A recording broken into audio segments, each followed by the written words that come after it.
AIMIM के मुखिया असदुद्दीन ओवैसी बिहार में 29 अक्टूबर को मोतिहारी पहुंचते हैं, जहां वो अपनी एक चुनावी जनसभा को संबोधित करते हैं।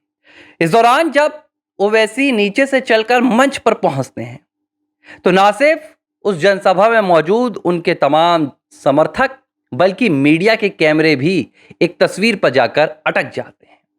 ये तस्वीर कौन सी थी और इस तस्वीर को ओवैसी ने बिहार की इस चुनावी जनसभा में क्यों आकर दिखाया और इस तस्वीर के सियासी मायने क्या हैं और क्यों इस तस्वीर के सामने आने के बाद ना सिर्फ कांग्रेस बल्कि बिहार में मुख्यमंत्री का ख्वाब देखने वाले आरजेडी के तेजस्वी यादव भी अब सदमे में हैं और तेजस्वी को भी एक डर सताने लगा है कि क्या ये ओवैसी की सियासत का सबसे बड़ा एक पूरा मास्टर प्लान है जो वो अब बिहार की जमीन से, बिहार की सियासत से जिसकी शुरुआत कर रहे हैं। ये तस्वीर क्या है, पूरी कहानी बताऊंगा और ये भी बताऊंगा कि क्यों ओवैसी इस बदले हुए रंग में नजर आ रहे हैं। दरअसल मोतिहारी में फिलहाल तो पूरे बिहार में योगी आदित्यनाथ भी जनसभा कर रहे हैं, आपके तेजस्वी यादव भी जनसभा कर रहे हैं, अमित शाह भी जनसभा कर रहे हैं, तमाम दिग्गजों की टोली बिहार पहुंची हुई है। लेकिन जब ओवैसी बिहार पहुंचे तो पूरे देश का कैमरा ओवैसी पर जाकर अटक गया। मोतिहारी में जिस जनसभा को संबोधित करने के लिए ओवैसी आए, उस वक्त ओवैसी ने जो सिर पर साफा बांधा हुआ था, वो साफा 3 रंगों वाले तिरंगा का था और ये पहली बार नहीं हो रहा है। इस तरह के साफे में ओवैसी जो सबसे पहले नजर आए थे, मैं आपको बता रहा हूं वो कहां नजर आए थे। दरअसल पहलगाम के बाद ओवैसी की राजनीति में एक बहुत बड़ा बदलाव आया।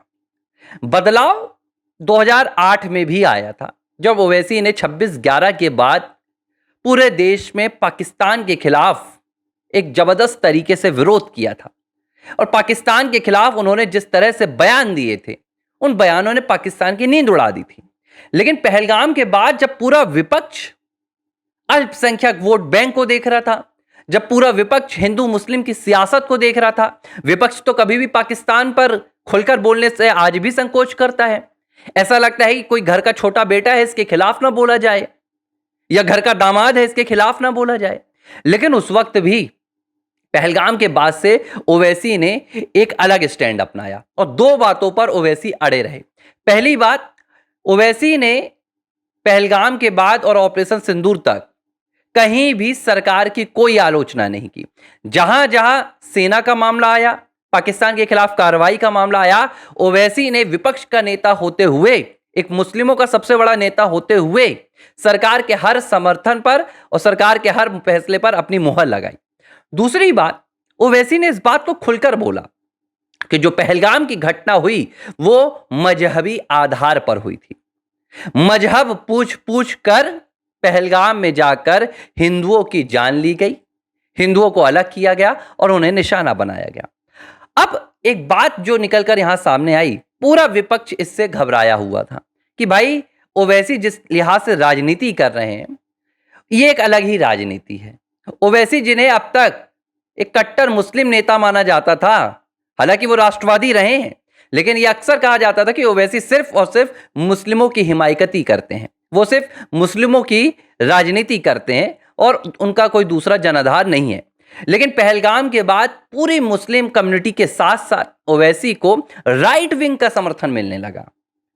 अब यह अपने आप में बड़ी हैरान करने वाली तस्वीर निकलकर सामने आई कि वो ओवैसी जो अक्सर हिंदुओं के खिलाफ बोलते थे, उन्हीं ओवैसी को राइट विंग भर भर के समर्थन देने लगा। ओवैसी की तस्वीरें वायरल होने लगी, ओवैसी की रील्स वीडियो चलने लगे। उसी वक्त ओवैसी जो वक्फ बोर्ड को लेकर अपनी तमाम रैलीज निकाल रहे थे, एक रैली करने जाते हैं और इस रैली में ओवैसी के सर पर तिरंगा साफा नजर आया था और इस तिरंगा साफा के जरिए ओवैसी ने एक संदेश दिया था कि मैं भले यहां पर मुस्लिमों की बात रखने आया हूं, मैं मुस्लिमों के हक की लड़ाई लड़ने आया हूं, मैं सरकार के खिलाफ लड़ रहा हूं, लेकिन मेरे सिर पर यह सजा हुआ तिरंगा साफा इस बात का संदेश दे रहा है कि अगर देश के खिलाफ, अगर सेना के खिलाफ, भारत के खिलाफ, हिंदुस्तान के अगेंस्ट जाकर, विरोध में जाकर कोई भी ताकत आएगी तो सबसे पहले ये ओवैसी जाकर उससे लड़ने के लिए तैयार रहेगा। ये पूरा ओवैसी का संदेश था और इस संदेश ने उस वक्त पूरे देश के मुस्लिमों में एक जागरूकता पैदा की और उन्हें पाकिस्तान के खिलाफ आवाज उठाने के लिए प्रोत्साहित किया। यह असदुद्दीन ओवैसी ने किया था। और आज भी आप देखिए, भले जो विपक्षी ताकतें हैं, वामपंथी ताकतें हैं, वो आज भी मुसलमानों को कहीं ना कहीं भड़काने में लगी रहती हैं कि आप देश के खिलाफ जाइए, आप सरकार के खिलाफ जाइए। लेकिन ओवैसी एक नई राजनीति कर रहे हैं और यही नई राजनीति उन्होंने अब बिहार में भी दिखाई है।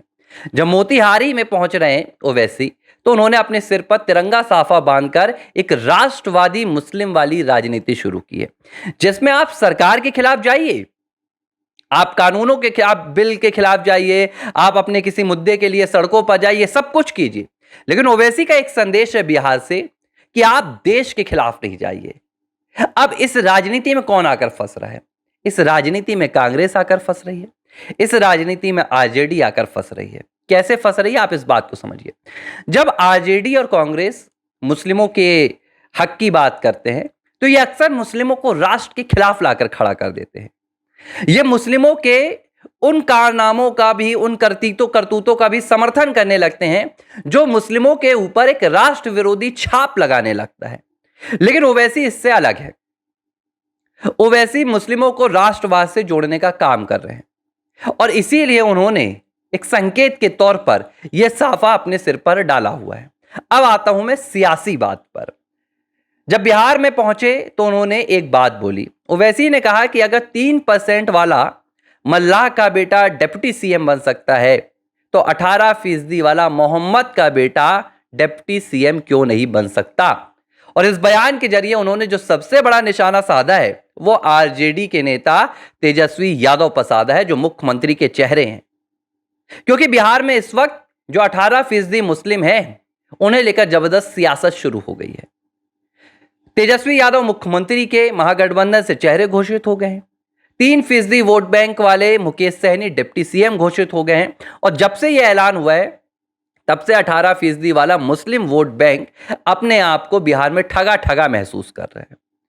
मुस्लिम वोट बैंक को लग रहा है कि हमारा तो जो इस्तेमाल हुआ सिर्फ एक वोट बैंक के तौर पर हुआ, क्योंकि 18% मुस्लिमों की आबादी है बिहार में, 14% यादवों की आबादी है, 3% मल्ला यानी कि जिस समुदाय से मुकेश सहनी आते हैं।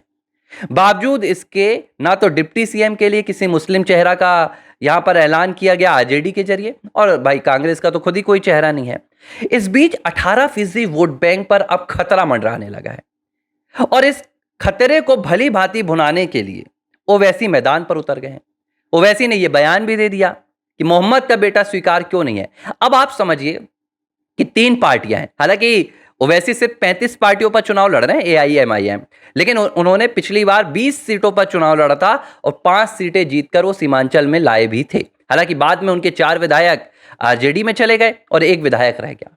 तो 3 पार्टियां हैं, एक है आरजेडी, एक है कांग्रेस और एक है यहां पर एआईएमआईएम। अब इन 3 पार्टी में आप देखिए कि मुसलमान वोट किसकी तरफ जाएगा और कैसे कोई अपनी तरफ खींच रहा है।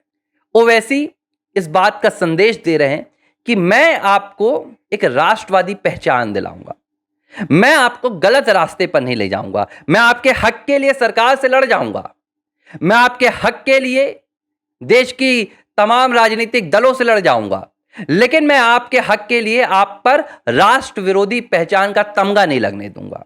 यह ओवैसी की राजनीति है, राष्ट्रनीति है। ओवैसी आपको यह नहीं कहेंगे कि पाकिस्तान वहां पर हमला हो रहा है तो सोनिया गांधी जैसे आंसू बहाएं और मुस्लिमों को आप यहां पर वोट बैंक हासिल करने की कोशिश करें। यह आपको सम्मान दिलाएंगे, ये मुस्लिम को अब्दुल कलाम से जोड़ने वाला काम करेंगे। अगर ओवैसी ये काम करने में कामयाब हो जाते हैं तो ओवैसी के लिए 18% वोट बैंक को अपनी ओर खींचना बहुत आसान हो जाएगा। जबकि जो आरजेडी कांग्रेस हैं, ये मुस्लिमों को वो पहचान आज तक नहीं दिला पाए। इन्होंने हमेशा मुस्लिमों का इस्तेमाल किया है, मुस्लिम वोट बैंक का इन्होंने तुष्टीकरण किया है, और जो पहचान है वो देश में क्या है ये आज किसी से नहीं छिपी है। अब आप समझिए कि ओवैसी मुस्लिमों का समर्थन करते हैं, लेकिन ओवैसी कभी भी देश विरोधी गतिविधियों का समर्थन नहीं करते हैं।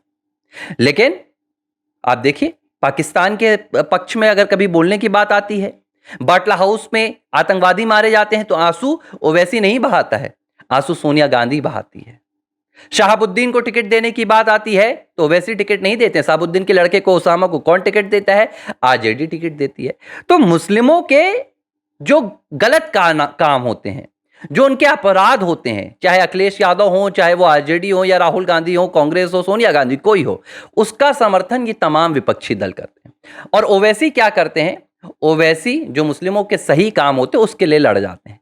अब इस सियासत के साथ ओवैसी बिहार में उतर गए और अगर ओवैसी की ये सियासत बिहार के चुनावी पूरे रण में काम आती है तो एक चीज तो तय है कि आरजेडी को जबरदस्त झटका लगने वाला है। क्योंकि देखिए जाहिर सी बात है, बीजेपी को मुस्लिम वोट बैंक मिलता नहीं है, जेडीयू को बहुत कम मिलता है, तो जो मिलता है वो आरजेडी को मिलता है। और अगर आरजेडी को भी नहीं मिला तो इस बार विपक्ष के नेता के तौर पर भी सम्मान तेजस्वी यादव बिहार की विधानसभा में नहीं बैठ पाएंगे।